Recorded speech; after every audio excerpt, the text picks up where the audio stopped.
Cumprimento a todos com a paz do Senhor Jesus, tudo bem? Aqui é o professor José Edmilson Júnior do canal Teológico.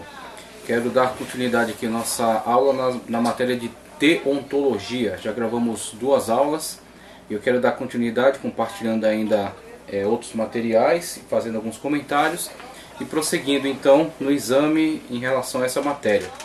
Antes de darmos continuidade nas leituras, eu quero fazer um agradecimento a todos vocês que têm se inscrito no canal e que também têm compartilhado o canal para suas comunidades, seus amigos, porque da última vez que estivemos conversando estávamos em 2080 inscritos, só que agora o número já deu um salto para 2130 inscritos, e isso devido à participação, à colaboração, o apoio de todos vocês e pela graça maravilhosa de nosso Deus. Então quero fazer agradecimento aqui ao nosso Senhor e também agradecimento a todos vocês que têm entrado com a gente aí nessa jornada. Vamos dar prosseguimento, vamos continuar examinando, estudando e crescendo no conhecimento acerca das Sagradas Escrituras, acerca do nosso Deus, nos relacionando com Ele de uma forma cada vez mais estreita, mais próxima, E vamos então compartilhar com vocês alguns conteúdos.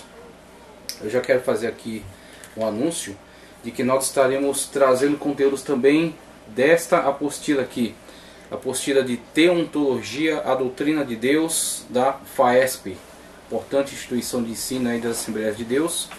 Eles têm alguns materiais que são produzidos para os núcleos, ok? Então tem o curso Bacharel em Teologia, que é ministrado lá na Conselheiro Cotegipe. Aconselho a todos aí a buscar mais informações e quem tiver condições, se inscrever e ingressar no curso de Teologia, Bacharelado em Teologia da FAESP. E também procurem saber acerca dos materiais dos núcleos de teologia, ok? São ministradas aulas também em cima desse conteúdo aqui, e nós vamos seguir também essa diretriz. Vamos trazer muitos conteúdos aqui da apostila de Teontologia da FAESP. Eu quero dar prosseguimento nossa abordagem acerca da existência, o conhecimento acerca da existência de Deus, a fundamentação então para esse conhecimento. Já vimos um pouco de investigação metodológica acerca disso. Eu quero prosseguir trazendo conteúdos deste material aqui, Teologia para Pentecostais. Teologia para Pentecostais de Walter Brunelli, editora Central Gospel, ok? É o volume 1, a parte de teontologia. Vamos então dar prosseguimento aqui com a investigação, com a análise desse material. Quero compartilhar com vocês aqui essas leituras a partir da página 30, as revelações de Deus. As revelações de Deus, ok? Então, a aula que está complementando aquela que já foi ministrada, já apresentei o quadro, ok? Aquela lousa, vou colocar aqui algumas imagens para relembrar aquilo que foi colocado. E vamos parte a parte aqui examinando como Deus se revela a nós, porque, como já dissemos no início da matéria, na primeira aula gravada, nós estamos estudando acerca de Deus e temos sempre que nos conscientizar das nossas limitações. Então somos seres finitos, limitados, e estamos estudando acerca de um ser maravilhoso, extraordinário, que é infinito, que é todo-poderoso, ok? E que por isso não poderá ser investigado em profundidade devido às nossas limitações, a limitação até da nossa capacidade de investigação. Então o que nós buscamos é examinar aquilo que Deus manifesta. Então o que Deus tem manifestado no homem, o que Deus tem manifestado na natureza, ok? No cosmos de modo geral. Então buscando um exame acerca dessas revelações gerais, e principalmente conduzindo a uma investigação muito mais específica quando analisamos aquilo que Deus revelou acerca de si mesmo nas Sagradas Escrituras, que foram devidamente inspiradas e conduzidas pelo Espírito Santo de Deus, pela instrumentalidade aí de muitos homens, mais de 40 autores que foram então levantados para participarem desse grande plano de Deus, esse grande projeto de Deus, para a confecção desse texto que é a revelação de si mesmo, a revelação que vem da parte dele para nós. Então é a revelação no âmbito especial, uma revelação no âmbito geral, investigando aquilo que há de revelação de Deus no homem, da natureza, e uma revelação especial nas Sagradas Escrituras. Então vamos caminhando aqui ao longo da abordagem acerca das revelações. Primeiramente o tópico que fala aqui, as revelações de Deus, as revelações de Deus, na teologia para pentecostais. Veja o que diz aqui Walter Brunelli. As revelações de Deus. Deus tem formas especiais de dar-se a conhecer ao homem, e essas formas de revelações são incontestáveis, impedindo qualquer possibilidade de escape humano. Por isso que eles são indesculpáveis na abordagem de Paulo na carta aos Romanos. Por isso que são indesculpáveis, porque Deus ele se revelou, porque Deus ele se manifesta cotidianamente, diariamente. O homem acorda e ao sair depara-se com a criação de Deus. O homem olha para o espelho e depara-se com a coroa da criação de Deus, que é Ele mesmo. Então constantemente Deus está buscando entrar em contato com o homem, está se revelando para o homem, está demonstrando, né, o seu poder e a sua criação para ele. Assim o homem é constantemente, o homem no sentido de antropo, né, de humanidade, está constantemente sendo instigado a buscar mais acerca de Deus, e principalmente em estreitar um relacionamento com Ele. Então por isso que eles são indesculpáveis, porque Deus constantemente tem se revelado. O que nós estamos fazendo aqui é, por meio desses materiais, buscar esclarecer, né, colocar de uma forma mais definida a importância então dessas revelações, como nós temos que aproveitar, né, temos que olhar para essas revelações e aproveitar o máximo daquilo que ela nos manifesta acerca de Deus. Veja só, e essas formas de revelações são incontestáveis, impedindo qualquer possibilidade de escape humano, a ponto de tornar os incrédulos, deixa eu só remarcar aqui na minha página, vamos lá, a ponto de tornar os incrédulos indesculpáveis, como eu acabei de dizer, né, por não acreditarem nele. Portanto, o que de Deus se pode conhecer, né, neles está manifesta. Veja que está manifestada neles mesmos, na pessoa deles, no fato de serem humanos, no fato de serem inteligentes, de serem autoconscientes. Então Deus está constantemente dialogando com esta natureza, a imagem e semelhança de Deus, mesmo com a deturpação do pecado, mas aquilo que fica da natureza de Deus no homem, do seu ato criador, está constantemente em diálogo com a sua natureza, buscando a conscientização. Como vimos em soteriologia, temos a chamada graça preveniente. A graça preveniente é exatamente esse âmbito no qual Deus, antes mesmo de o conhecermos, antes mesmo de o termos aceitado, Deus já está dialogando conosco, o Espírito Santo de Deus já está buscando meios de convencimento para que nós nos atentemos para Deus, para que nós nos voltemos para Deus e busquemos então a salvação que existe somente nele. Veja só, indesculpáveis, como eu li aqui, por não acreditarem nele. Portanto, o que de Deus se pode conhecer, neles se manifesta, porque Deus lhe o manifestou, porque as suas coisas invisíveis, desde a criação do mundo, tanto o seu eterno poder como a sua divindade se entendem e claramente se veem pelas coisas que estão criadas, para que eles fiquem inexcusáveis, não tem excusa, não tem desculpa, conforme carta de Paulo aos Romanos, capítulo 1, versículos 19 e 20. A revelação de Deus se dá fundamentalmente de modos natural, vamos ver, a antropológica, a cosmológica, tá certo? Natural e especial, aí vamos ver a revelação nas Sagradas Escrituras. Assim compreendidos subjetivo ou natural, antropológico e cosmologicamente, e objetivo ou especial pelas Sagradas Escrituras. Com relação à revelação antropológica, aquilo que está relacionando-se com o ser humano, o antropo, a humanidade. Então, qual é a revelação que temos de Deus no homem?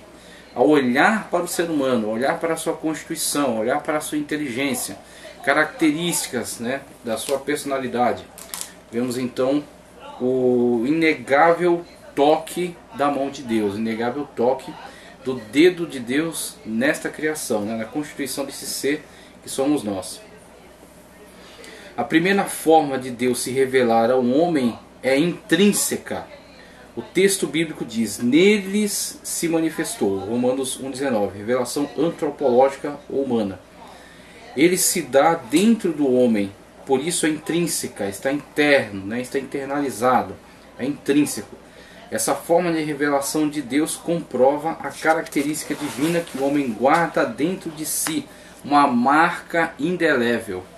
A inteligência humana, a racionalidade humana, a autoconsciência, que torna o ser humano diferente e singular em relação a todos os demais seres com os quais convive, fazendo do homem de fato um ser diferenciado, e diferenciando-se desses demais seres, assemelhando-se a um ser superior, assemelhando-se a um ser divino, ok? Que corresponde com ele na sua natureza espiritual, sendo Deus puro espírito e sendo o homem constituído de corpo, alma e espírito, né? Aí professamos o triteísmo, apesar de não haver tanto problema com a visão dicotomista, né, de parte imaterial e parte material, mas mesmo assim vemos sim a presença de Deus neste contato entre esse Deus que é puro espírito e este homem que é constituído por um corpo físico com ânima, né, animado por este espírito, que ele confere também inteligência e o diferencia de todos os demais seres. Vemos Deus no homem, né? Essa forma de revelação de Deus comprova características divinas que o homem guarda dentro de si a partir da criação, a imago Dei, imagem de Deus. A imagem de Deus, como é dito aqui, Gênesis 1:27, 5:1, adotando o princípio da física de que tudo que se assemelha se atrai. De que tudo que se assemelha se atrai. Traçamos um paralelo entre o homem e Deus. O ser humano é atraído por Deus porque ele mesmo é a fonte primária de todo o ser humano. E eis aí um fato incontestável. Se nós fizermos uma leitura básica acerca de antropologia, sociologia, nós veremos que em todas as sociedades há manifestação de um anseio por busca de uma determinada deidade, ou estabelecimento de um culto por meio do qual o homem entra em contato com seres sobrenaturais, entra em contato com Deus. E aí temos, claro, uma diferenciação de conceitos, né, de construções míticas e místicas, né, e esotéricas, mas sempre há este impulso. Então, falando mais estritamente acerca desse impulso que o move, né, que o desperta a esse interesse. Então vemos que isso é geral, que a descrença em Deus na verdade é artificial, é artificialmente criada, e em determinados momentos certas pessoas passam a interagir com ela e passam a flertar com esse tipo de pensamento, mas ele é artificial, ele é tardio. Na base nós temos sim sempre esse mesmo impulso em diferentes sociedades, em busca do sobrenatural, em busca do espiritual, em busca de Deus, né? De diversas formas, mas sempre esse impulso. Veja só, ele mesmo é a fonte primária do ser humano. Tudo fez formoso em seu tempo, também pôs a eternidade no coração deles, também pôs a eternidade, que é uma característica própria de Deus. Só o Senhor, só Deus é eterno, ok? Então pôs a eternidade no coração deles, esse anseio, esse desejo pela busca de Deus no coração deles, como eu li aqui, sem que o homem possa descobrir a obra que Deus fez desde o princípio até o fim, conforme Eclesiastes 3:11. São Tomás de Aquino diz que o homem é um ser incuravelmente religioso. Interessante a informação aqui, a afirmação do grande teólogo, autor da Suma Teológica, Tomás Aquino, ok? O homem é um ser incuravelmente religioso. Então mesmo ele tentando apartar-se, né, deste anseio, esse desejo religioso, muitas das vezes ele apenas o modifica, constituindo outras formas de religião, como por exemplo a adoração a uma determinada ideologia ou filosofia, ou até um partido. Então ele torna isso, dá uma outra roupagem, mas é a mesma manifestação a manifestação religiosa, a qual Tomás Aquino chama até de incurável, né? Incuravelmente religioso. Características, né? A presença aí na consciência humana, a presença desse fato inegável, né? Contra o qual ele muitas das vezes tenta lutar, mas não consegue apagar, de que existe Deus, de que Deus de fato é um ser superior ao qual ele se assemelha. Ele tem características deste ser em si mesmo. Por que o homem é um ser religioso?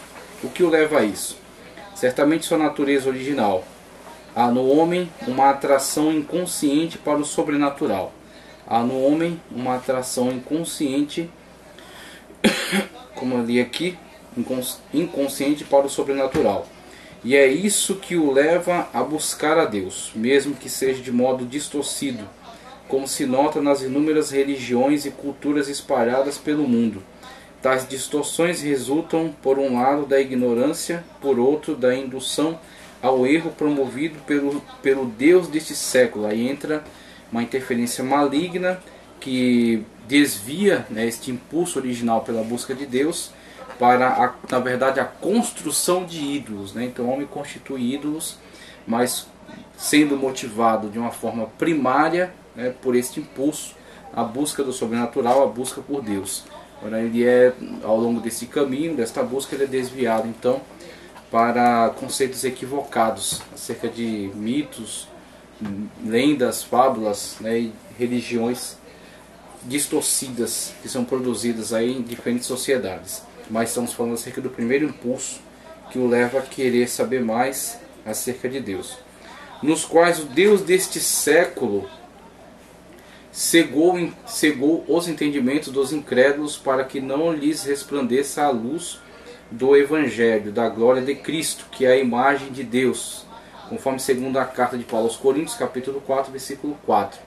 De qualquer modo, as religiões, por mais distantes que estejam do padrão de Deus, exarado nas Sagradas Escrituras, ajudam a comprovar a necessidade que o ser humano sente de Deus, como estávamos dizendo, né?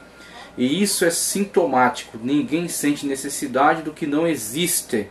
Ninguém sente necessidade do que não existe. Sente necessidade de se nutrir, né? De se hidratar, porque precisa de água. De se alimentar, porque existem alimentos, existe comida. Sente necessidade de cultura, né? Então ele quer informações acerca do mundo que o cerca. E sente um desejo incurável, um desejo indelével pela busca de Deus, pela busca de um ser superior do qual ele tem a origem, né? O qual dá origem ao seu próprio ser. A revelação antropológica apresenta 3 argumentos básicos acerca de Deus. 1. A natureza moral. 2. A natureza racional. E 3. A natureza emocional. Então os 3 aspectos importantes da revelação antropológica, da revelação de Deus por meio da humanidade, do ser humano. Com relação à moral, ele diz aqui: a natureza moral é conhecida pela consciência de justiça inerente ao ser. A natureza moral é conhecida pela consciência de justiça inerente ao ser. Agora veja, nessa consciência de justiça,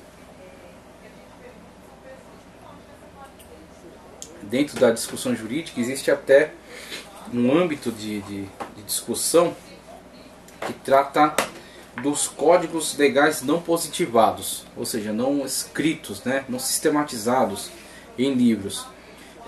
Se eu não me engano, chama-se até jusnaturalismo.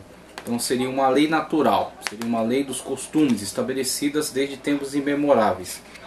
Esse jusnaturalismo, de certa forma, deixa assim a entender, né, que existem leis que estão constituídas desde tempos que não se percebem, não se conhecem, mas que estão presentes e sempre estiveram na sociedade. Algumas limitações à sua ação, algo que possa se considerar moral, que possa se considerar correto. Então vemos aí, a partir desses indícios, de que a moral é uma das maneiras pelas quais manifesta-se no homem uma característica que o distingue dos demais seres irracionais.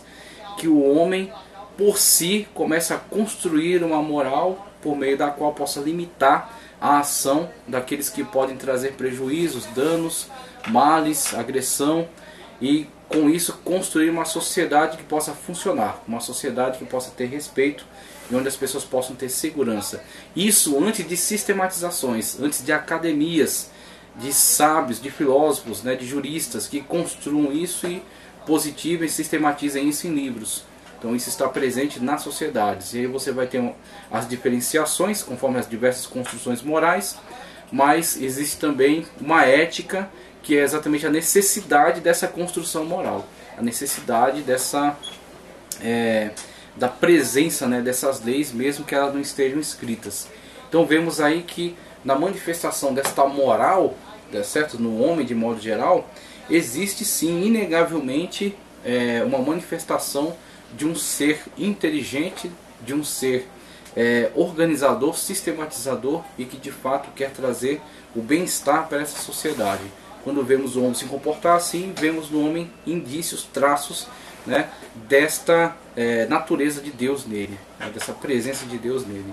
Então a característica dessa moral presente nas sociedades é um dos indícios, né, de que de fato os homens vieram de Deus, os homens foram criados por Deus e manifestam neles mesmos esta ação que a Bíblia Sagrada nos descreve como vinda da parte de Deus, que é uma ação moralizante, né, estruturante, na qual o mundo, o universo funciona em função do seu poder, da sua ordem, né, da sua autoridade, ok?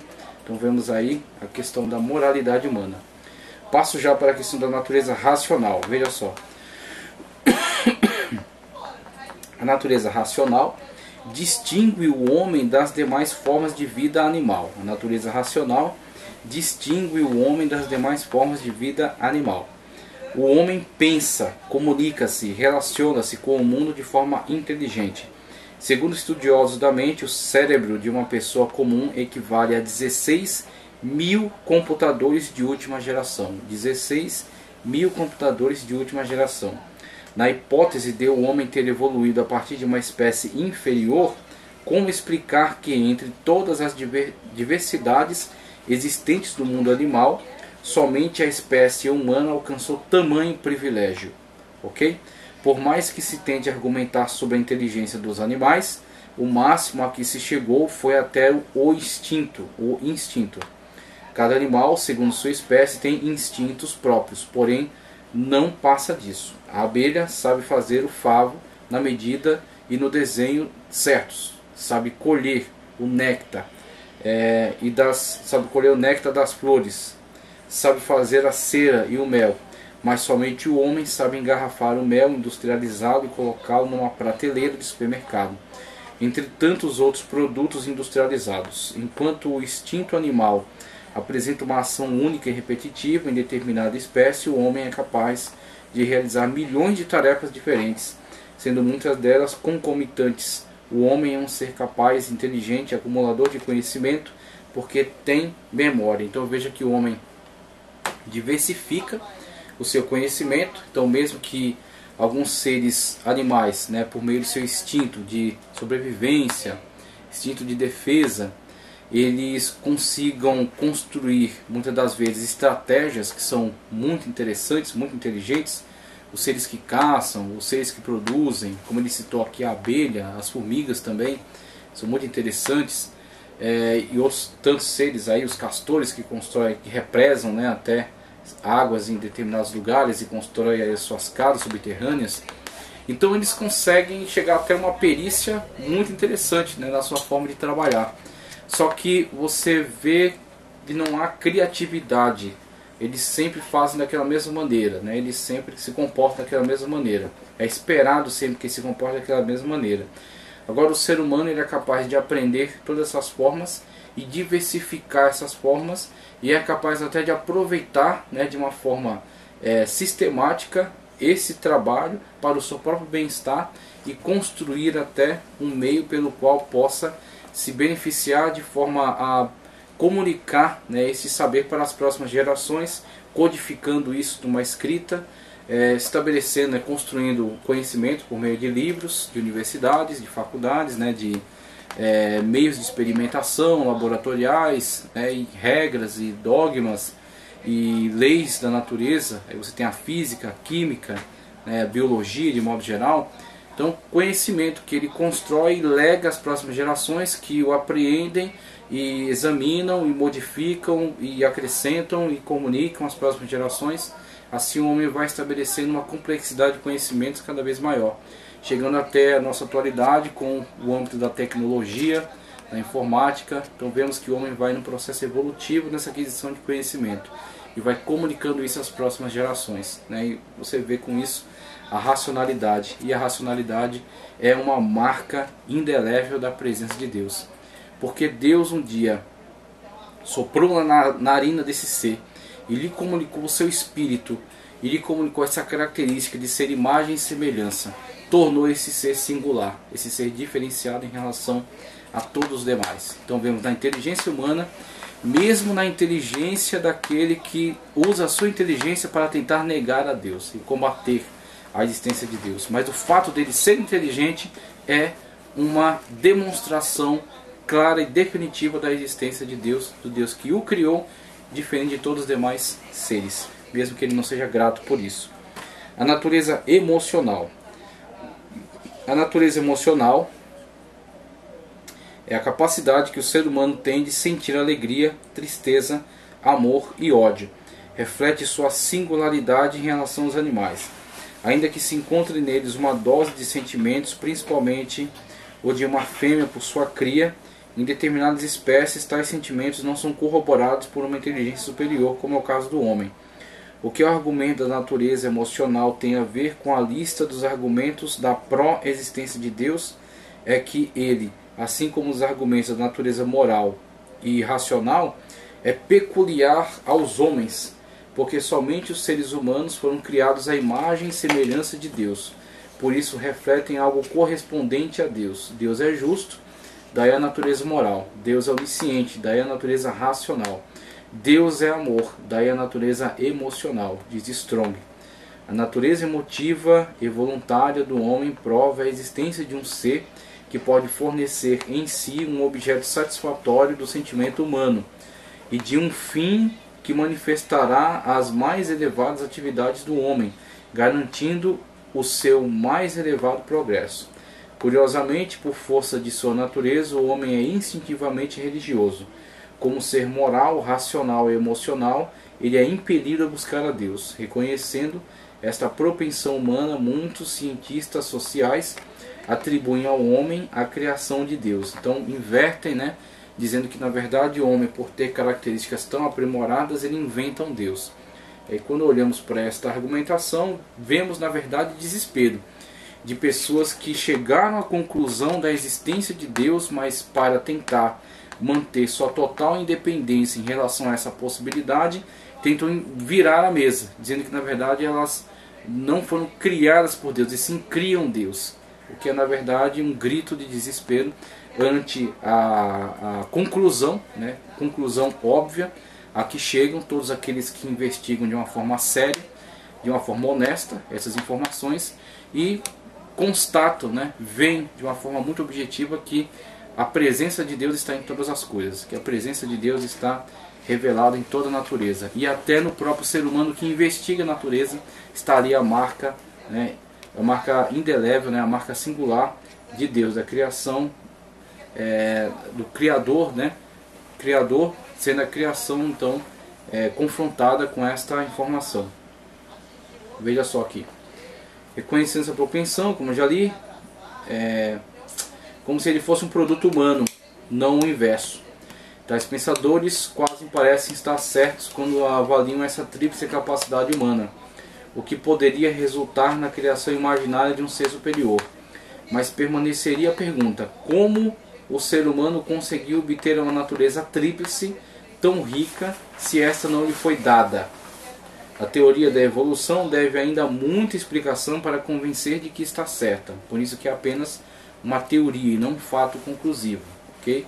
Não existe esse elo que liga então todos os seres dentro de um mesmo ser unicelular que evoluiu e deu origem a espécies diferentes, mas sim microevoluções dentro das próprias espécies, ok? Inclusive comprovação científica das coisas que supõe, embora muitos evolucionistas ousem falar das ideias de Darwin como científicas, coloco entre aspas aqui, e não como teóricas, ok? O que se constitui também abuso e desonestidade intelectual. A singularidade humana, na sua natureza moral, racional e emocional, testifica indubitavelmente haver um Deus com essas características que as transmitiu ao homem como um meio de relacionar-se com ele. É um meio pelo qual Deus se comunica conosco. Então Deus tem essas características em absoluto. Ele é um ser absolutamente moral, absolutamente inteligente, tá certo? Absolutamente amoroso. Só que por ter sido criados sua semelhança, nós temos essas mesmas características de forma relativa, de forma limitada, ok? Então somos capazes de se comunicar com Deus. Deus pode interagir de uma forma muito clara conosco, porque nós temos essas características que são advindas dele, essa inteligência que veio da parte dele. Assim, Deus busca sempre se comunicar com o ser humano. O ser humano ignora, o ser humano tenta desfazer, né? Tenta ignorar, tenta de fato fugir dessa comunicação. Mas muitos são aqueles que não fogem, que não resistem e de fato sentem a presença de Deus em si e são impelidos então a buscar cada vez mais. É quando percebem Deus nessas características antropológicas, cosmológicas, como eu quero abordar agora, e então partem para um conhecimento mais especial, mais específico de Deus, na revelação que ele deu acerca de si mesmo, que está registrado nas Sagradas Escrituras. Mas primeiro, a revelação cosmológica que eu quero trazer aqui. Veja só. Por mais que os materialistas se esforcem para defender a teoria da evolução, excluindo a crença em um Deus Criador, não há como negar a maravilha da natureza. Não há como negar a maravilha da natureza. A existência do cosmos exige necessariamente uma causa primeira, como diz Strong. Tudo que começa, quer substância, quer fenômeno, deve sua existência a alguma causa produtiva. O universo, pelo menos no que se refere à sua forma presente, é algo começado e deve sua existência a uma causa que corresponde à sua produção. Tal causa deve ser indefinidamente grande. Inclusive, aproveitando aqui essa questão, essa discussão, algumas vezes a gente vê se levantarem alguns pesquisadores e até no meio cristão mesmo, que olham para a grandeza do universo, tantas constelações, tantos planetas, tantas estrelas, poeira cósmica e rochas, né, que estão perambulando aí pelo espaço, e buracos negros sugando a energia, e supernovas, né, de explosão aí de estrelas, produção de novas estrelas e tudo mais. E vem essa grandiosidade e começam a especular, e aí você tem que tomar cuidado com o âmbito da especulação. Começam a especular então que não faria sentido um universo tão gigantesco, e um até chegou a dizer que seria a prova de incompetência, veja só a audácia, seria a prova de incompetência existir um universo tão grande e ser somente a Terra povoada, ok? Então olhamos para essas questões, e até foi no programa do César Cavalcante, ele deu um bom conselho, né, para a pessoa que se manifestou dessa forma, e falou para tomar mais cuidado com as declarações, porque na verdade, se existirem seres, né, se existir ser em algum outro lugar, nós não temos essa informação. Então tudo que dissermos, além daquilo que conhecemos, é mera especulação. Temos que tomar cuidado, porque o campo da especulação não tem regras. Então você pode especular acerca de diversas possibilidades, diversas hipóteses. Então o que temos estamos nós aqui no planeta Terra, esse pequeno planeta no Sistema Solar, na galáxia, na Via Láctea, e em torno de nós há todo um universo parcialmente conhecido, minimamente conhecido, ok? Então é o que temos até agora, que estamos nós aqui. Agora, se o universo é tão grande e nós somos tão pequenos, acredito que a maior lição é a demonstração de um Deus que é tão grande, de um Deus que é tão extraordinário, e de um ser humano que é tão pequeno. E que mesmo sendo esse ser humano tão pequeno, este Deus tão extraordinário, ele se importa conosco. Ele cuida de nós. Ele criou um ambiente onde é possível a vida. um ambiente singular, porque se ajustado com qualquer outra, qualquer defeito de mais calor ou menos calor, determinada posição diferencial na qual está o planeta Terra em relação ao Sol, em relação aos outros planetas, em relação ao seu lugar no universo, nós não estaríamos aqui. Então vemos aí como Deus de fato foi tão específico, tão extraordinário, né, na criação de um ambiente possível no qual a vida existiria, e na grandiosidade de todo esse universo que a cerca, e que talvez seja a grande demonstração da sua própria grandiosidade diante de nós. Então veja aí o tamanho de Deus, né? Eu vejo aí o poder extraordinário de Deus na produção desse universo tão vasto que nós não conseguimos sondar.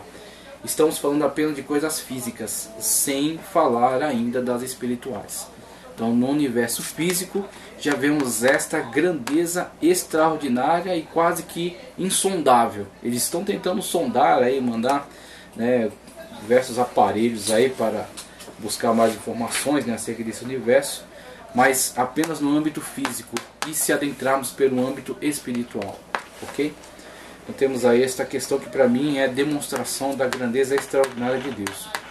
A harmonia existente nos reinos animal, vegetal e mineral exige necessariamente um design inteligente. Aí vemos, por exemplo, o criacionismo científico, né, tratar muito acerca do chamado design inteligente, né, essa defesa, né, que é feita em relação à necessidade de uma inteligência condutora de todo o processo de construção desse sistema que funciona, esse sistema que produziu, né, esse sistema no qual é possível a vida. Então, uma vez que tudo está funcionando de uma forma tão extraordinária, né, de uma forma combinada, então é necessário uma inteligência que tenha conduzido isso. Não pode ser um processo cego, não pode ser um processo randômico, tem que ser um processo conduzido, orientado, ok? É onde entra o design inteligente.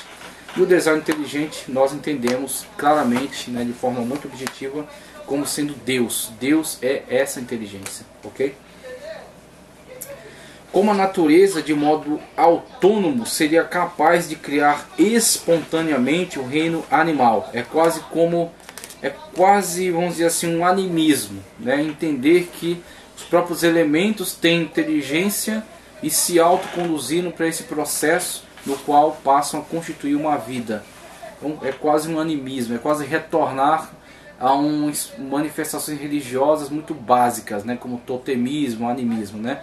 Quase como dizer que os rios e as pedras têm espíritos, é algo assim.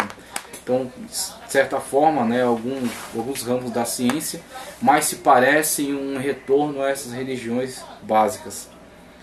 Olha só, o reino animal separando cada espécie e dando a elas o instinto, sabedoria natural para que se comportem dentro de um respectivo ciclo, repetindo os mesmos hábitos, ainda que a milhares de quilômetros de distância umas das outras, como por exemplo a abelha que constrói o favo, e cada casulo com o mesmo desenho, a mesma medida, esteja um enxame no Brasil ou na Itália. O que dizer do DNA, ácido desoxirribonucleico, capaz de reunir todas as características de uma espécie, seja animal ou vegetal?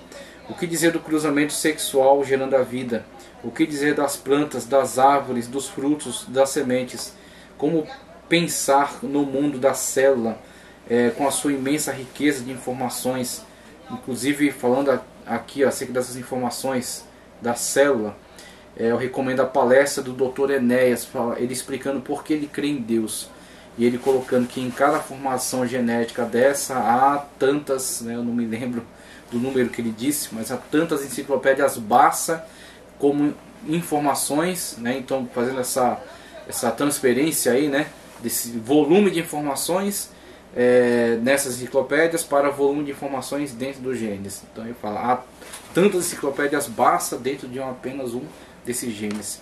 Ele disse, diante de toda essa complexidade, essa extraordinária demonstração, é impossível não crer em Deus. É impossível não crer na inteligência condutora de todo esse processo. Ok? E é onde vemos a demonstração extraordinária, né, da mão, do toque de Deus nesse processo criador. O que dizer do cruzamento sexual? Como disse aqui, a célula, a imensa riqueza de informações, e não se curvar diante de tal perfeição. Em que tal a molécula? Como não se curvar para observar o átomo, a menor partícula da matéria, e não admirar sua divisão em prótons, nêutrons e elétrons. Sem dúvida, a assinatura de Deus está em toda parte. Não é preciso ser cientista, nem mesmo entender os exemplos oferecidos pela natureza, para admitir-se a existência de algo ou alguém maior por trás de toda esta beleza e grandeza. Isso basta, diz Paulo, para que o ser humano seja inexcusável diante de Deus. Romanos 1:20. A partir dessas revelações, o homem não tem opção, mas a obrigação de crer. O salmista Davi assim resume essa revelação natural. Os céus manifestam a glória e o firmamento anuncia a obra das suas mãos. Os céus manifestam a glória e o firmamento, tá certo? A terra, a natureza, a atmosfera, a biosfera, anuncia a obra. Eis aí, né, a grande obra de Deus, a perfeição da obra de Deus. E ele traz outros argumentos aqui, que também quero compartilhar. O argumento teleológico, telos, tá certo? De objetivo. Há um propósito, há um objetivo, então, nas coisas. E vemos aí pela sua ordenação e funcionamento, vemos que ela tem então um fim, né, um objetivo, um propósito. Então vemos aqui o argumento teleológico.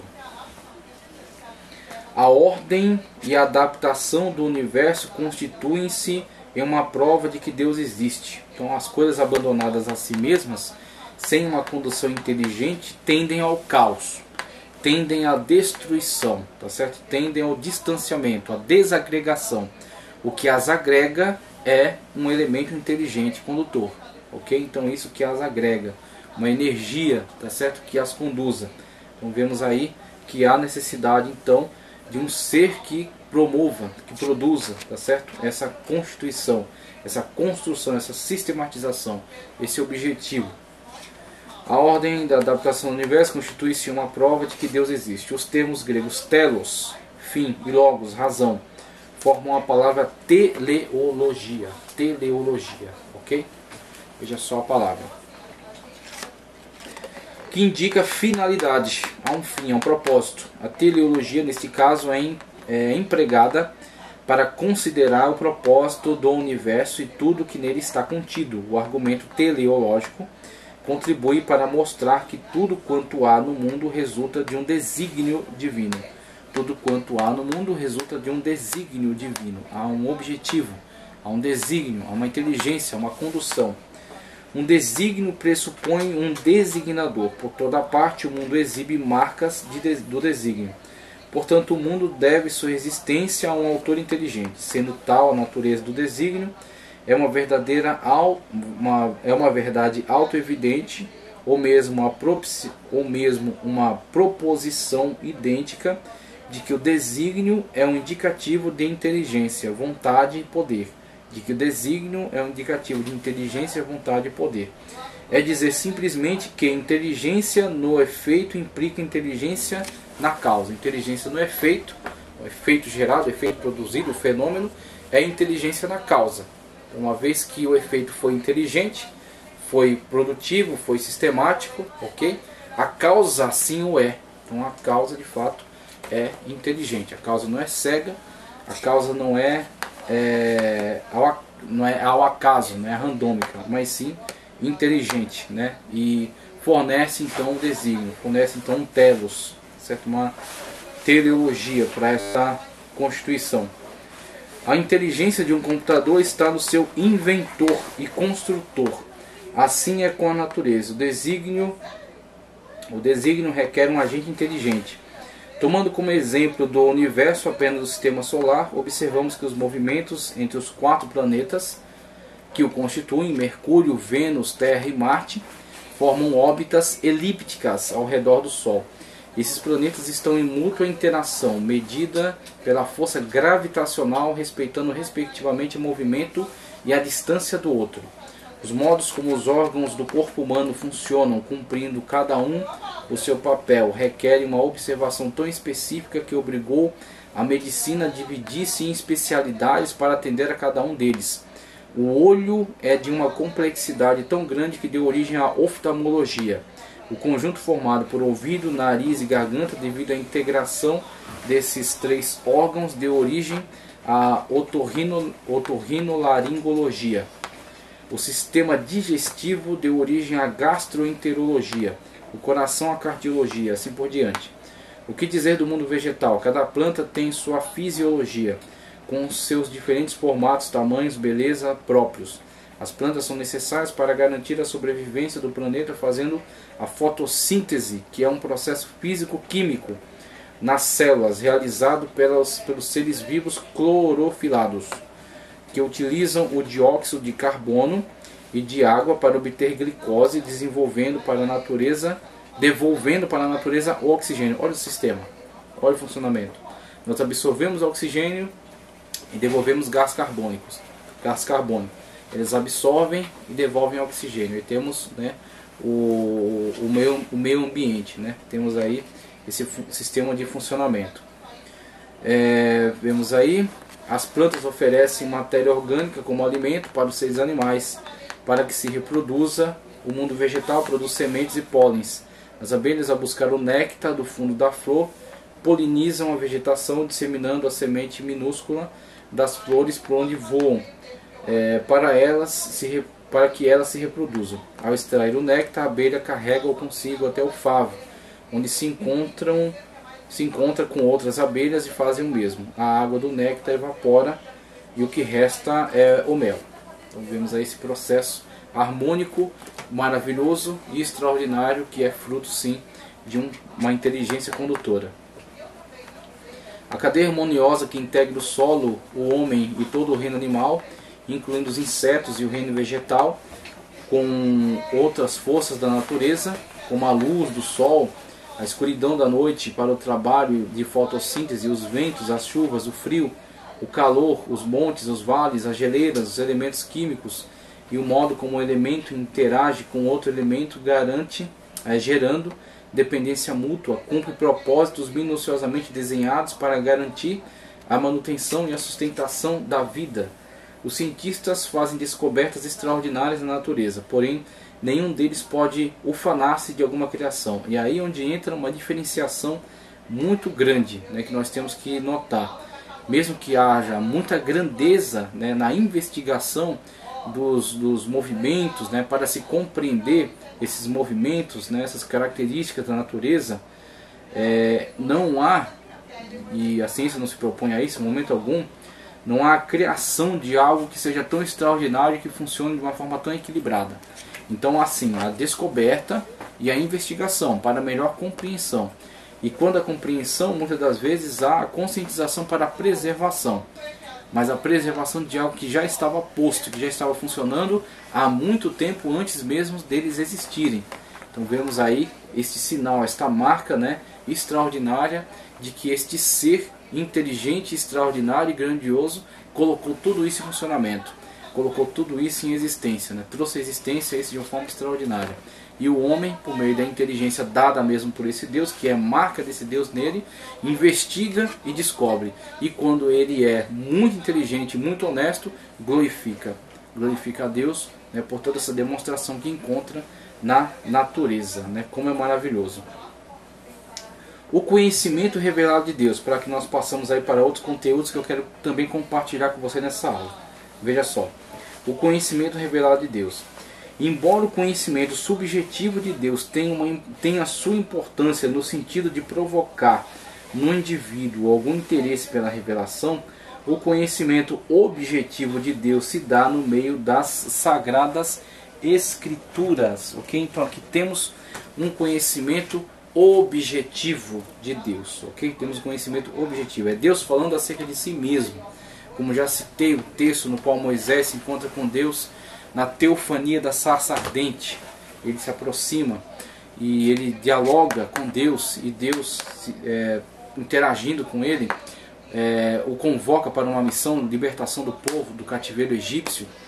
E Deus então, Moisés roga a Deus que lhe diga seu nome, para que ele se apresente e diga ao povo o Deus que o enviou. E Deus fala acerca de si mesmo, dizendo: eu sou o que sou. E isso é extraordinário para mim, porque essa é a definição de Deus acerca de si mesmo. E aí vemos a Sagrada Escritura nos dando o conhecimento correto, o conhecimento certo, o conhecimento objetivo acerca de Deus, das suas características, da sua natureza, da sua exigência para nós. A natureza nos instiga a buscar e a Escritura nos diz quem é Deus. Veja só. O conhecimento objetivo de Deus se dá por meio das Sagradas Escrituras. O Senhor protestou Israel e a Judá pelo ministério de todos os profetas e de todos os videntes, dizendo: convertei-vos de vossos maus caminhos e guardai os meus mandamentos e os meus estatutos, conforme toda a lei que ordenei a vossos pais e que eu vos enviei pelo ministério de meus servos, os profetas. Segundo o livro dos Reis 17:13. A palavra dos profetas, que serviria de orientação perpétua para os hebreus, foi escriturada e se efetivou por ser palavra de Deus. Deus continuou falando depois do tempo dos profetas veterotestamentários no Novo Testamento. Havendo Deus antigamente falado por muitas vezes, de muitas maneiras, aos pais pelos profetas, a nós falou-nos nesses últimos dias pelo Filho amado, o Senhor Jesus Cristo, o Logos divino pré-encarnado que veio até nós, né, e se constituiu na palavra de Deus viva entre nós. Hebreus 1:1. As palavras registradas do Filho permanecem vivas e são fonte de revelação segura de Deus. Então você tem Deus por meio do homem, ok? Natureza, moral, inteligência. Você tem Deus por meio do cosmos, toda a criação. E você tem Deus também, a revelação acerca dele, principalmente através das Sagradas Escrituras. Ok? Então trouxe aqui o conteúdo de Walter Brunelli e quero acrescentar mais algumas leituras que são importantes, tá certo? Para a nossa compreensão melhor acerca disso. Falando ainda acerca de revelação cosmológica, aqui na Enciclopédia de Bíblia, Teologia e Filosofia, de Champlin, da editora Vida, ok? Editora Vida, aliás, perdão, editora Agnus, tá certo? O livro da editora Agnus. Quero trazer aqui um verbete que fala acerca de Tomás Aquino, algo que Tomás Aquino vai nos dizer ainda dentro do âmbito da revelação de Deus, ok? É a página 99, isso, é a página 99, dentro aqui do verbete Deus, o subtítulo Tomás de Aquino. Veja, Tomás de Aquino criou um argumento em prol da existência de Deus. Tomás Aquino criou um argumento em prol da existência de Deus, com base na ideia da vida necessária e independente. Então, todas as nossas manifestações são contingentes. Nós necessitamos, ok? Agora, a vida e a manifestação de Deus, tá certo? Deus que é puro espírito, é necessária. Então, somente a partir de Deus é que surgem as outras manifestações.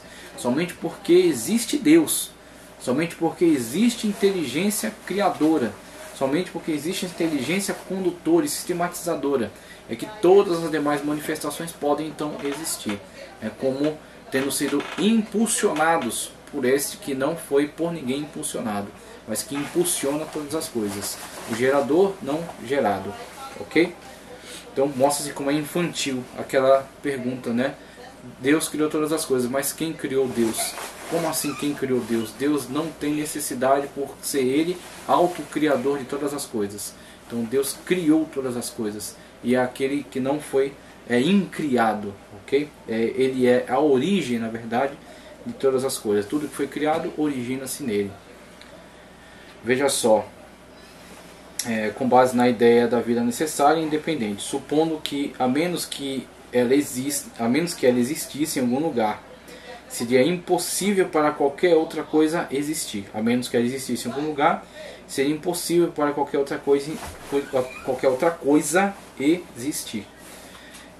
A alternativa do pensamento de que alguma vida necessária foi a origem de toda a vida dependente é o regresso infinito de uma causa para outra, ad infinitum.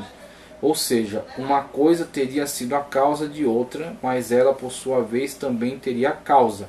e esta causa teria sido causada por outra coisa, etc. Até que nos cansamos de repetir a mesma coisa.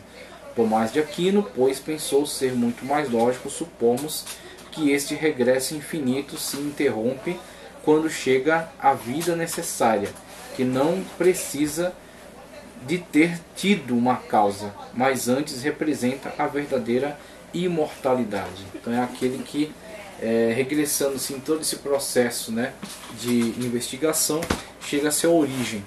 E eis aí a origem. A origem é Deus, aquele que deu origem, né, aquele que deu existência, né, deu existência a todas as coisas. Então ele é de fato a vida necessária.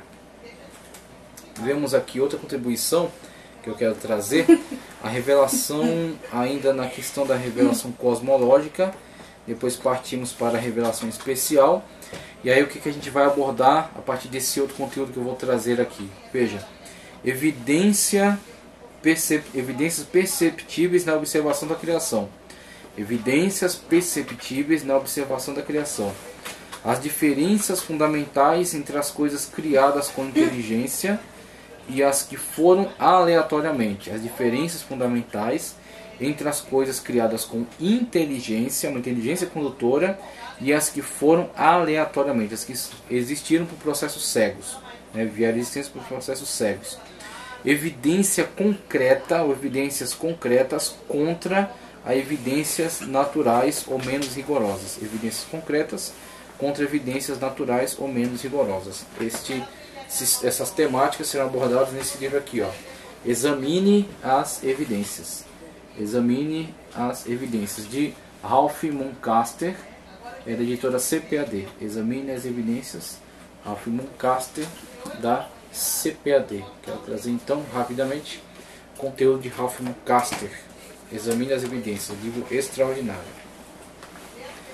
A partir da página 31, vamos partir para a leitura aqui. A partir da página 31, olha só, evidência através da observação da criação. Como a Bíblia descreve em Romanos 1:20, o eterno poder de Deus e a sua divindade podem ser claramente vistos naquilo que ele criou.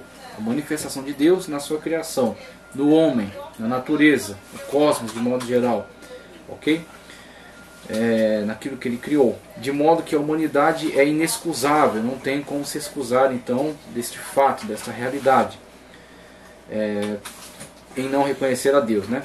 Quando se considera cuidadosamente a vida propriamente dita, é bastante simples reconhecer se alguma coisa é criada ou não. E aí ele vai começar a trazer um exame aqui. Ele vai examinar então essas evidências, veja só. Embora a maior parte desta seção trate de evidências concretas, veja páginas 35 a 36, para a definição de evidências concretas ou exatas e evidências menos rigorosas ou naturais, existe certa quantidade de evidências menos rigorosas que nós deveríamos considerar. Essas evidências baseiam-se em lógica direta. Por exemplo, certa vez um missionário disse que tinha explicado o conceito de evolução, que o homem descendia dos símios, né? Então, inclusive eles tentam até trazer alguma outra justificativa, dizendo na verdade os homens e os macacos descenderam de um ancestral em comum. Ok, mas continuamos então nessa questão no qual ambos então tiveram que atravessar a barreira da espécie, né? E na verdade não há tanta questão da espécie, mas sim um teve que avançar e se tornar um ser extraordinariamente complexo, e o outro que passou ao longo destas eras também esteve sujeito a essas influências, permaneceu num estado mais bruto.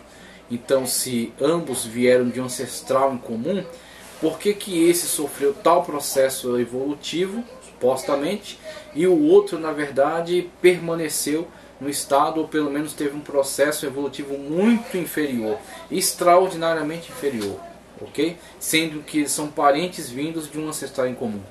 Então temos aí esta questão, né? A questão que na verdade não é respondida. Embora a maior parte dessa seção, como eu já li aqui, menos rigorosos ou naturais, existe certa quantidade de evidências menos rigorosas que nós deveríamos considerar. Ah, sim, aqui eu já li também. Há um grupo, então um missionário explicou a um grupo, né, estas teorias. Há um grupo de nativos que vivia na Amazônia. Ok. Ele foi imediatamente recebido com grandes gargalhadas. Eles não conseguiam compreender como alguém podia crer em uma coisa dessas. Hoje temos a tecnologia do DNA, descobertas na biologia molecular, e muitas outras evidências que indicam que as risadas dos nativos que tiveram contato com essas teses, reputaram elas como completamente ridículas, tanto que caíram na gargalhada, né? E agora temos outras investigações na biologia molecular, por meio das quais podemos chegar também ao mesmo espanto diante dessas teorias. Mas vamos examinar mais de perto a lógica apresentada pelos nativos. Não devemos descartar o simples processo de observação que os levou a rir diante dessas teorias. Acaso ou criação? Acaso ou criação? Veja, o exemplo dos nativos da Amazônia exemplifica algo que tem sido aparente ao longo de toda a história humana. Os seres humanos, tendo um entendimento, podem prontamente reconhecer se alguma coisa foi criada com um propósito ou se ocorreu por acaso. Alguma coisa criada, projetada ou construída tem uma forma que desafia a aleatoriedade. Ela parece ter um propósito. Pense em Stonehenge, o mais importante monumento megalítico da Europa, 2000 a.C. pelo menos, né? Este monumento, aquelas pedras que estão colocadas organizadas em círculo, ok? Stonehenge, fica nas Ilhas Britânicas. Basicamente trata-se de um simples agrupamento de rochas, só que rochas extraordinariamente pesadas, né? Monolíticas. Mas a cuidadosa forma das rochas, a sua localização e a sua coerência em tamanho e o seu padrão nos levam a admitir que as rochas não se agruparam ali por acidente. Elas receberam a sua forma e foram ali colocadas intencionalmente, embora possamos somente especular quanto ao modo e ao motivo. Dessa mesma maneira, imagine que você está passeando pelo deserto, pode pisar sobre centenas de pedras aqui e ali, chutando algumas. De repente uma pedra chama a sua atenção. Obviamente ela recebeu a sua forma propositadamente. Depois de um momento você reconhece que a sua forma é a da ponta de uma flecha. Não há dúvida na sua mente de que é alguma coisa que foi criada. Ela tem uma forma, aparentemente ela tem um propósito. E é normal o intuitivo chegar a essa conclusão. Veja aqui, é pedra como tantas pedras, só que é uma pedra que passou por um processo de modificação, de modo a não ser apenas uma pedra, mas sim uma ponta de lança. Você tem diversas descobertas aí de sociedades primitivas que lascavam ou que lixavam, né? Inclusive isso deu nome a eras diferentes, a pedra lascada, né? Pedra polida, neolítico, paleolítico, ok? Então temos aí, são o mesmo material de outras tantas que foi observada, só que ali havia a interferência de uma inteligência que moldou para que ela atendesse a um propósito. Então eis aí a diferença de uma coisa aleatória, tá certo, para uma coisa criada, ok? Uma coisa que foi fruto do acaso, uma coisa que foi fruto de uma criação. Como eu já li aqui, como um exemplo adicional, considere a formação rochosa Cara de Macaco, Monkey Face, em Smith Rock, Parque Estadual Smith Rock, no estado do Oregon. Certamente não vai dar para ver direito, mas só vou aproximar aqui, tá certo? Para ver o que eu estou lendo aqui. Essa formação rochosa chamada Cara de Macaco. Quando você olha a rocha, ela realmente parece um macaco, mas terá ela sido criada propositadamente? Não. Isso é óbvio para qualquer observador. Você pode chamar esta rocha de rocha do gorila, ou rocha da cabeça de dinossauro, ou muitas outras coisas. Ela exalta os macacos, ou ela foi apenas formada ao acaso, e por acaso parece com a cabeça de um macaco. Hoje em dia, os alpinistas adoram escalar o Smith Rock, mas ela não foi criada com esse objetivo. Agora considere outra rocha, né? Uma que todos nós conhecemos, é o Monte Rushmore.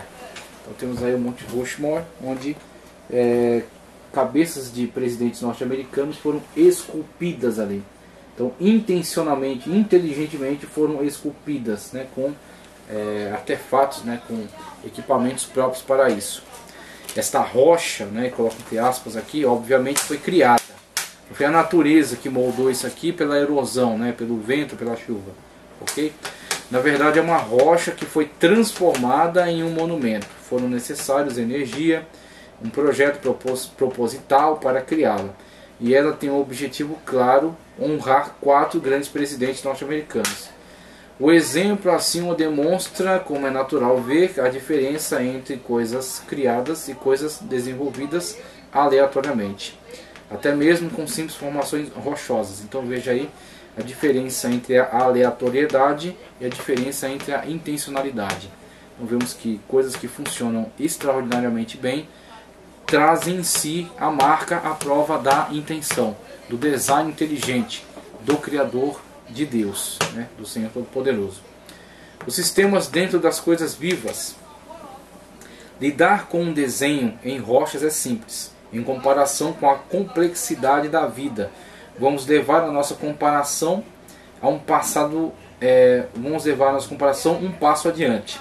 Imagine que pousou em outro planeta.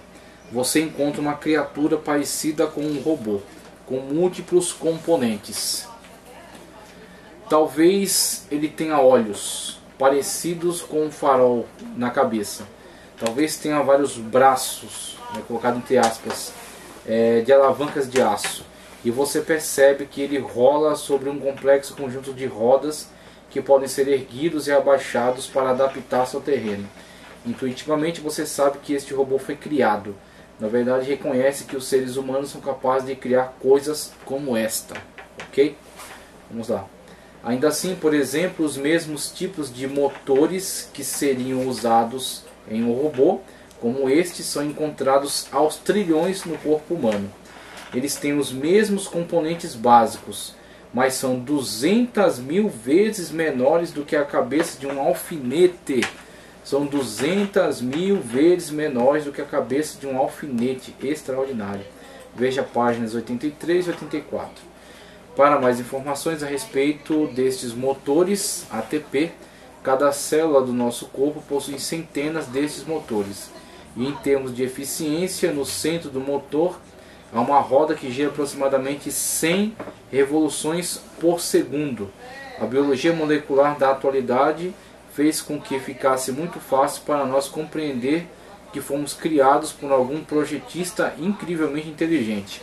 Agora que somos capazes de investigar a extraordinária máquina biológica que nem sequer podemos ver. Então veja o avanço da tecnologia, como ela corrobora mais ainda este conhecimento acerca da marca autoral da inteligência de Deus na criação, até dentro da biologia molecular do ser humano, né, com esses pequenos motores que são 200.000 vezes menores do que a cabeça de um alfinete. Estão presentes nas células humanas, trabalhando constantemente para a produção mesmo, para a reposição de células, para aperfeiçoamento, crescimento do corpo, e quando começam a falhar, vem o envelhecimento, a falência e a morte. Ok? Veja aí a marca de Deus, né? Tudo isso não é novidade. Mesmo nos tempos antigos, as pessoas percebiam os detalhes intrincados de uma flor, todos os componentes minuciosos e complexos, ou podiam observar uma centopeia tão pequena e ainda assim tão complexa. Examinando criaturas mais complexas, eles perguntariam como todas as partes do corpo parecem saber, vamos dizer assim, o que devem se unir, ou como devem se unir. Como elas sabiam onde se encaixam, né? Como sabiam como se diagnosticar e se consertar, como elas sabiam como crescer, como essas criaturas sabiam como se reproduzir. As perguntas continuam indefinidamente. Mesmo na macroescala, as plantas, animais complexos, a sua complexidade e o seu projeto têm sido óbvio por milênios. Vamos dar uma olhada em mais um exemplo obtido dos recentes progressos da biologia molecular.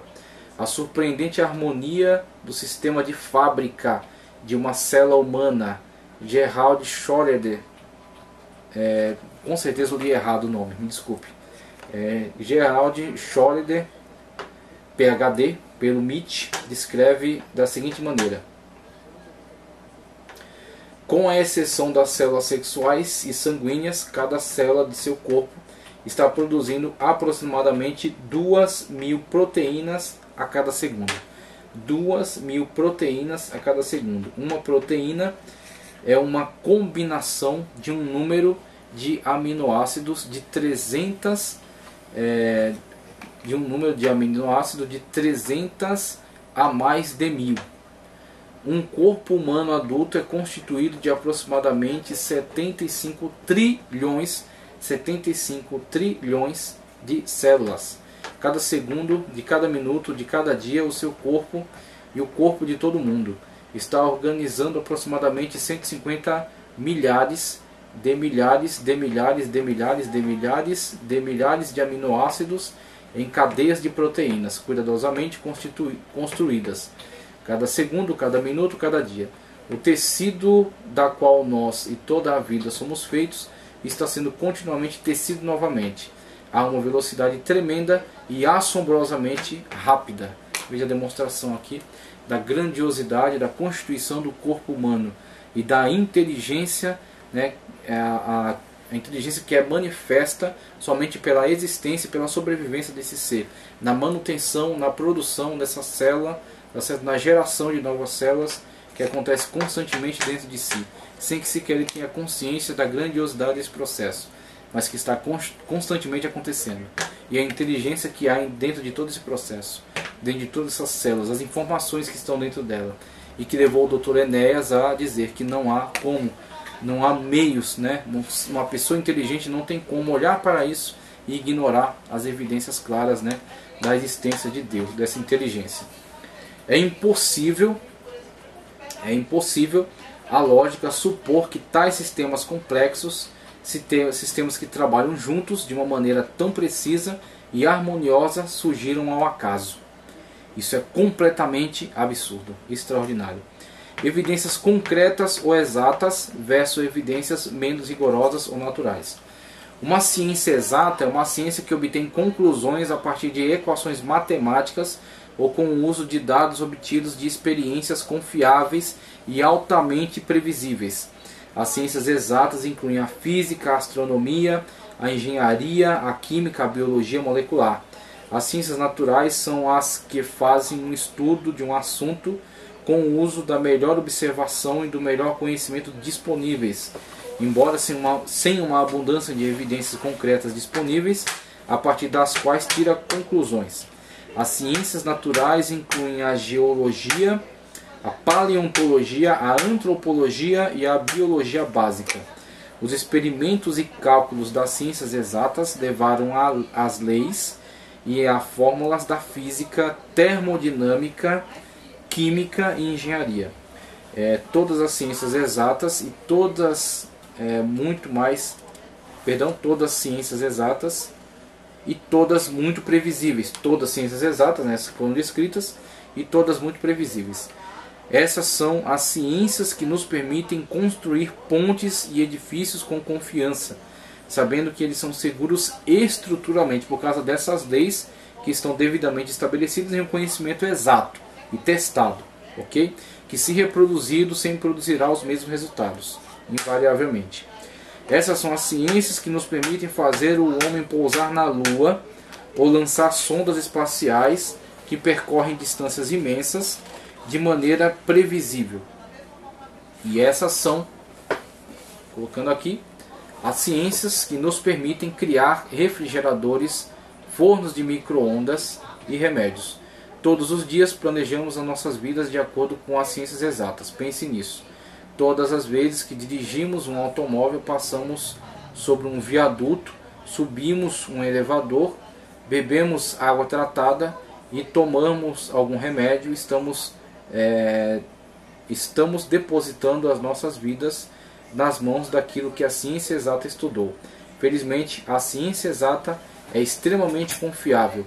A ciência humana não é. A ciência humana sofre diversos tipos de influências que não necessariamente são comprováveis. Então ela coloca teses, coloca hipóteses, mas não necessariamente consegue comprová-las. Enquanto que nas ciências exatas as coisas são verdadeiramente comprovadas e tornam-se leis.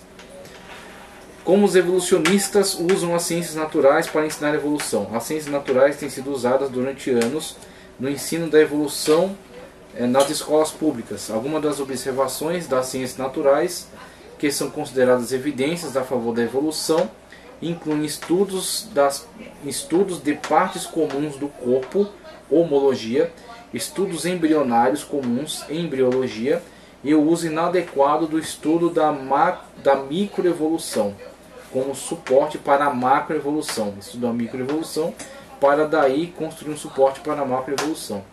À medida que examinamos mais detalhadamente estas e outras declarações abaixo, veremos repetidas vezes que tais observações deixam de fornecer evidências ou comprovações sólidas da teoria da evolução.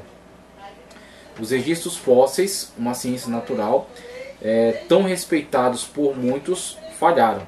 A lógica e a intuição falharam. E o mundo da física, nas ciências exatas, certamente desapontou os evolucionistas. Agora, as maiores fronteiras no estudo das origens, biologia molecular, astrofísica e análises de probabilidades estão desapontando os evolucionistas também. Embora alguns evolucionistas dedicados ainda estejam procurando respostas razoáveis a partir das ciências exatas, a teoria da evolução não pode mais basear-se nas ciências exatas. Em vez disso, ela fundamenta-se em especulações não comprovadas ou recai em noções ultrapassadas das ciências naturais. Apesar disso, novas evidências que mostram que a evolução é implausível ainda não são ensinadas em nossas escolas. Na verdade, a evolução continua sendo ensinada vigorosamente no nosso sistema educacional. Devemos nos propor esta pergunta: por quê?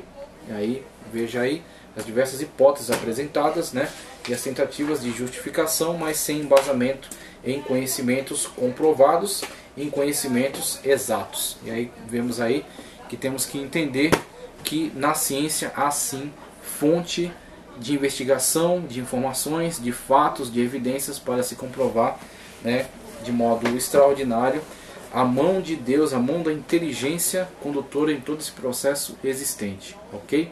Então temos aí que valorizar esses conhecimentos, temos que propagar, temos que fortalecer a busca, incentivar, né, a construção cada vez mais séria e dedicada de conhecimentos fundamentados nessa investigação, nessa metodologia. Vamos lá. Quero trazer mais uma contribuição, uma última aqui para a nossa aula, para encerrar nossa aula. Só um minuto, deixa eu só dar uma olhada aqui como está a nossa gravação. O vídeo está ok.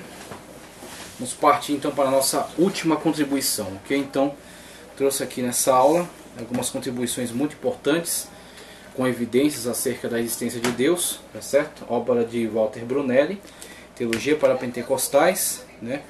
A obra de Champlin, Enciclopédia de Bíblia, Teologia e Filosofia, de editora Ragnus, ok? E também Examine as Evidências, de Walter Muncaster. E aí temos aí a demonstração cosmológica, tá certo? As provas cosmológicas da existência de Deus e a análise da metodologia científica, tá certo? No estudo dessa prova cosmológica, né? Temos as ciências exatas e as ciências naturais, a diferença entre elementos do acaso, né, que estão presentes na natureza, e elementos criados que demandam então uma inteligência para a sua constituição. E a partir dessa análise vemos a diferença, né, dos valores desses conhecimentos e como de fato eles contribuem para essa demonstração acerca da presença da inteligência condutora ou da presença, na verdade, de Deus nesse processo de construção da natureza. E agora quero trazer aqui, para fechar nossa contribuição nesta aula, já está bastante longa, o livro Filosofia e Cosmovisão Cristã. Filosofia e Cosmovisão Cristã, editora Vida Nova. Filosofia e Cosmovisão Cristã, editora Vida Nova. Os autores são J.P. Moreland e William Lane Craig. A página é de número 607 e é um resumo aqui do capítulo que foi abordado. Veja só o que ele nos traz aqui como valorização desses argumentos importantes em relação à existência de Deus. O argumento teleológico, já vimos, né, de telos, de objetivo, então transmitido então um objetivo para essa criação, um propósito. O argumento teleológico favorável à existência de Deus voltou à proeminência nos dias de hoje, devido à descoberta do ajuste fino do universo. Quem é que investiga o ajuste fino do universo? Aí você viu aqui, ó, ciências exatas. As ciências exatas demonstram isso e, na verdade, tem cada vez mais ajudado a destruir supostos conhecimentos, né, supostos fatos que eram afirmados dentro da teoria evolucionista e que, na verdade, não oferecem comprovação, tá certo? Não conseguem comprovar a sua veracidade. Então temos aí essa importante contribuição. Devido à descoberta do ajuste fino do universo que favorece a vida inteligente. A presença de condições iniciais do universo. A presença de condições iniciais do universo ajustadas com precisão pode ser explicada como resultado da necessidade física do acaso, a presença de condições iniciais do universo ajustadas com precisão pode ser explicada como resultado da necessidade física, do acaso ou do desígnio. A hipótese de que um universo que permite a existência de vida seja fisicamente necessário não é apenas uma especulação sem base, mas na verdade vai contra as evidências. A hipótese do acaso só pode ser razoavelmente defendida pela postulação de um conjunto de mundos, de um número infinito de universos aleatoriamente variados, nos quais nosso universo aparece sozinho, por acaso, tá ok? Mas tal hipótese é comprovadamente inferior à hipótese do desígnio, porque 1. Ela é menos simples, 2. Não existe maneira conhecida de gerar um conjunto de mundos. 3. Não existe evidência independente para a existência de um conjunto de mundos. E 4. Ela é incompatível com a teoria evolucionista biológica contemporânea. Portanto, o desígnio é a melhor explicação. Desígnio, o telos, a teleologia. O argumento axiológico fornece a justificativa moral para o teísmo. O argumento axiológico, aquela verdade axiológica, certo? Verdade autoevidente. Se Deus existe, então há sólida fundação para sustentar os valores morais objetivos para as obrigações morais e para a responsabilidade moral. Se Deus não existe, então parece que os seres humanos são meros animais e desse modo não possuem valores, obrigações nem responsabilidades morais. Se acreditarmos, como parece razoável, que os valores e as obrigações morais realmente existem, então a conclusão lógica é que Deus existe. Por último, temos um argumento prático favorável ao teísmo em vista de sua natureza moralmente vantajosa, em contraste com a desmoralização tentada pelo ateísmo. Aí você vê, por exemplo, influências nocivas de certas linhas filosóficas, como por exemplo o existencialismo, Jean-Paul Sartre, né, que nega propósito na vida, e Nietzsche, né, o niilismo, né, que critica inclusive essa suposta moral que é colocada por ele como um meio dos fracos imitarem os fortes. E aí constrói a imagem do anticristo, do super-homem, que tem que se impor pela sua força, pelo seu poder, porque justificando-se isso mesmo por poder fazê-lo. E aí, através dessas nocivas influências que foram se diluindo em outros pensadores e alimentando outras formas de expressão, vemos a destruição da sociedade humana, de modo que podemos chegar até guerras terríveis e hoje numa desmoralização das sociedades. Então vemos que o afastamento do homem em relação ao seu contato com Deus, mesmo que tenha tido um avanço nas ciências, não representou uma melhoria da humanidade, mas sim uma destruição, uma piora, né, na humanidade. Então, mesmo que a humanidade tenha avançado tecnologicamente e até no campo dos medicamentos, melhorando sua qualidade biológica de vida, socialmente o homem está se autodestruindo por causa da perda dessa verdade axiológica, da moral estabelecida, fundamentada na pessoa de Deus. Deus é a fonte e a garantia da moral.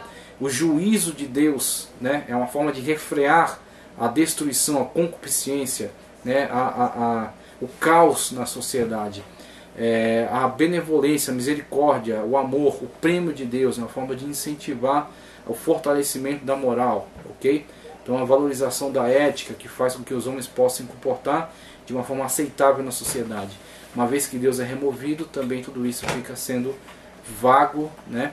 E o homem passa de fato a parecer-se cada vez mais com seres brutos, com seres irracionais. É uma destruição da humanidade. Agora, fechando, o argumento ontológico. O argumento ontológico busca mostrar que, uma vez que compreendemos o conceito de Deus como o maior ser concebível, então fica claro que Deus deve existir. Se um indivíduo é grande ao máximo, a conclusão é que tal ser existe em todos os mundos possíveis, com existência maximal e, desse modo, existe no mundo real. Parece intuitivamente claro que a grandeza máxima é passível de exemplificação, em contraste com quimeras como uma ilha maximalmente grande ou um leão necessariamente existente. Além do mais, se é possível exemplificar a grandeza máxima, então a grandeza quase maximal não pode ser exemplificada, de modo que não se pode minar o argumento ontológico apelando para a possível existência de um ser quase maximal. A possibilidade de exemplificação de um ser possuidor de grandeza máxima é considerada plausível por meio de vários argumentos a posteriori favoráveis à sua existência. Então a grandeza da existência de Deus facilmente é demonstrável pela presença de toda a grandeza do universo que está à nossa volta. Por isso, aquele argumento no qual olhar para o universo e ver nós, né, neste planeta, rodeados por toda a grandeza desse universo, não é chegar, não proporciona, não incentiva a chegarmos à conclusão de que Deus é falho, e sim de que Deus é grande, é maximamente grande, é tão grande que até a sua pequena criação torna-se insondável para nós, que somos extremamente limitados. Não conseguimos perscrutar nem a sua criação, quanto mais Deus mesmo em si. Por isso que a palavra de Deus, como já dito aqui, a revelação objetiva de Deus, ela é que afirma para nós que Deus só pode ser sondado pelo seu Santo Espírito, que sonda até as profundezas de Deus. Agradeço muito a você pela paciência, por ter estado conosco ao longo desta aula. Continue orando por nós, continue propagando, divulgando o canal, e tomara que nós possamos trazer cada vez mais conteúdos para fortalecer o seu conhecimento, fortalecer a sua vida.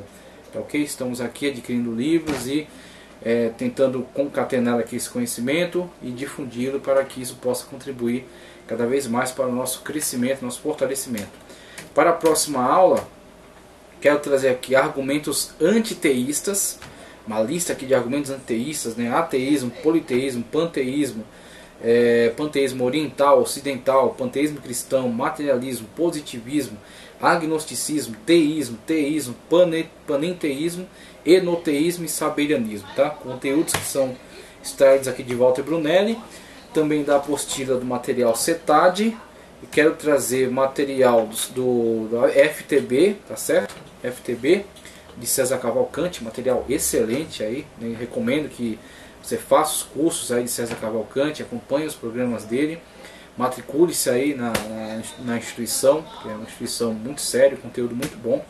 Quero trazer um conteúdo extraído do material, né, da FTB, acerca da Trindade na Bíblia, e também trazer, né, conteúdos aqui da FAESP. Então vamos trazer esses conteúdos aqui e agregá-los e concatená-los para que você possa ter um crescimento cada vez melhor. Que a paz do nosso Senhor Jesus Cristo esteja com você. Inscreva-se no canal, curte o vídeo e compartilhe para que nós possamos crescer e avançar cada vez mais, tá certo? Tudo para a honra e a glória do nome do nosso Senhor.